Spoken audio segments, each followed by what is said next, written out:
दिल्ली की ठंडी रात। घड़ी में 11:45 बज रहे थे। करोल बाग की भीड़-भाड़ वाली सड़कें अब लगभग सुनसान थीं।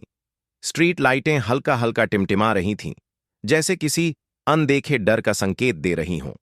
इसी इलाके में रहती थी नेहा, जो पास की कंपनी में नाइट शिफ्ट में काम करती थी। काम से लौटते हुए वह हमेशा एक शॉर्टकट लेती थी, अंधेरी गली। ये गली छोटी थी, लेकिन बदनाम भी। कई बार यहां चेन स्नैचिंग और मोबाइल चोरी की घटनाएं हो चुकी थीं। उस रात वह थोड़ा जल्दी घर पहुंचना चाहती थी, इसीलिए डरते हुए भी उसी गली में मुड़ गई। गली में कदम रखते ही हवा का एक ठंडा झोंका उसके चेहरे से टकराया। पीछे से कदमों की आहट सुनाई दी। नेहा का दिल जोर जोर से धड़कने लगा।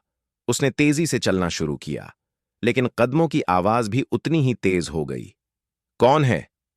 उसने हिम्मत कर पीछे मुड़कर पूछा। कोई जवाब नहीं आया, सिर्फ कदम और करीब आते हुए। अचानक गली के मोड़ से एक आदमी निकला, काला हुडी, चेहरा छुपा हुआ और हाथ में चमकती हुई चीज। नेहा चीखी, बचाओ! आदमी ने झपट्टा मारा, लेकिन तभी पीछे से किसी ने उसका हाथ पकड़ लिया। पुलिस! हाथ ऊपर करो! यह आवाज इंस्पेक्टर आर्यन मल्होत्रा की थी, जो पिछले 1 महीने से इसी गली में हो रही घटनाओं की जांच में लगे थे। उन्होंने उस संदिग्ध को जमीन पर पटक दिया और उसके हाथ से पकड़ी स्टील की रॉड छीन ली। नेहा डर के मारे कांप रही थी। आर्यन ने कहा, आप सुरक्षित हैं। हमने इस चीटर को पिछले कई दिनों से ट्रैक किया था। आज पूरे सबूतों के साथ पकड़ लिया। कुछ देर बाद बैकअप पुलिस आ गई और आरोपी को ले गई। पूछताछ में पता चला कि वह गली में होने वाली ज्यादातर वारदातों में शामिल था। नेहा ने इंस्पेक्टर को धन्यवाद कहा। आर्यन मुस्कुराए, आप जैसे लोगों की सुरक्षा ही हमारी जिम्मेदारी है, लेकिन अगली बार इस गली से मत गुजरिएगा।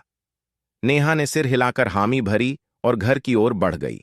उस रात के बाद अंधेरी गली में किसी तरह की वारदात नहीं हुई।